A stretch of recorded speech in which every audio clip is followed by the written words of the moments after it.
Sir ఇష్టారాజ్యంగా అడ్డగోలుగా నోటికొచ్చినట్టు ఫ్లోర్ను ఉపయోగించుకొని ఈ విధంగా ప్రభుత్వంపై డిఫమేటరీ రిమార్క్స్ చేయడం సరికాదు అధ్యక్ష.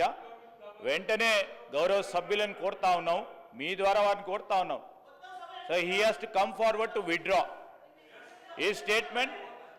సార్ మేము మిమ్మల్ని కోరేది ఒకటే అధ్యక్ష, నేను ప్రతి సందర్భానికి సంబంధించి ఏ ఆధారం లేకుండా ఎవరిపైన మాట్లాడాలంటే వితౌట్ నోటీస్ ఇచ్చే కార్యక్రమం జరగకూడదు. ఈ రూల్స్ మేము కాదు ఫ్రేమ్ చేసింది, ఈ రూల్స్ ఫ్రేమ్ చేసింది 2014లో తెలంగాణ రాష్ట్రం ఏర్పడ్డ తర్వాత వారే ఇక్కడ కూర్చొని ఫ్రేమ్ చేసింది అధ్యక్ష.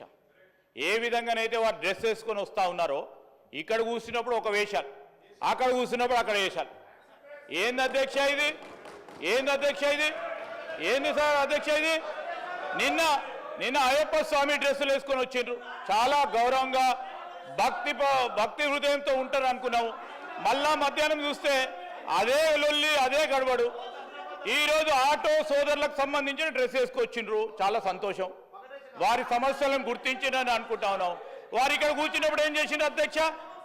ఆటోకు సంబంధించిన వారి ఆటో రిక్షాలకు సంబంధించిన ట్యాక్సులు పెంచారు, వారికి కొత్త పర్మిషన్లు ఇవ్వలేదు, కొత్త ఆటోలు నిలుపుకోవడానికి ఇవ్వలేదు.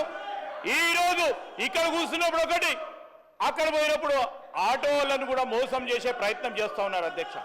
దయచేసి నేను మీ ద్వారా కోరుతా ఉన్నాను, they have every right to wear. I'm not telling, I'm not disputing it అధ్యక్ష, they are every right to wear. But stand అనేది క్లారిటీగా ఇక్కడ ఉన్నప్పుడు కానీ అక్కడ ఉన్నప్పుడు కానీ ఒక రీతిగా ఉంటే ప్రజలు కూడా విశ్వసిస్తారు. ఇక్కడ ఉన్నప్పుడు ఒక రీతిగా ఉన్నారు, అక్కడ ఉన్నప్పుడు ఇంకో రీతిలో పోయే ప్రయత్నం చేయకుండా ఈరోజు మీరు మీకే ఆటోలకు సంబంధించిన అంశం విషయంలో మేము ఆటో డ్రైవర్లకు సంబంధించి కానీ రేపు రాబోయే కాలంలో ఆటోకు సంబంధించి, అరే మీరు 10 సంవత్సరాల్లో చేయలేదు, మిమ్మల్ని అన్ని 10 నెలల్లో చేయమంటే ఎక్కడి నుంచి కుదురుతుంది? ఈరోజు మీరు ఆర్థిక వ్యవస్థను అస్తవ్యస్తం చేసి ఇక చేయండి అంటే ఎక్కడి నుంచి చేస్తారు? మేము గాడిలో పెట్టే ప్రయత్నం చేస్తాము, ఖచ్చితంగా చేస్తాం. ఖచ్చితంగా ప్రజలకు ఇచ్చిన ప్రతి వాగ్దానం సమయం తీసుకుంటాము. సమయం తీసుకొని అందరికీ కూడా మేము ఇచ్చిన 6 గ్యారంటీలు కానీ మేనిఫెస్టోలో పెట్టిన ప్రతి అంశాన్ని ప్రజలకు అందజేస్తాము, అమలు చేస్తాం అధ్యక్ష.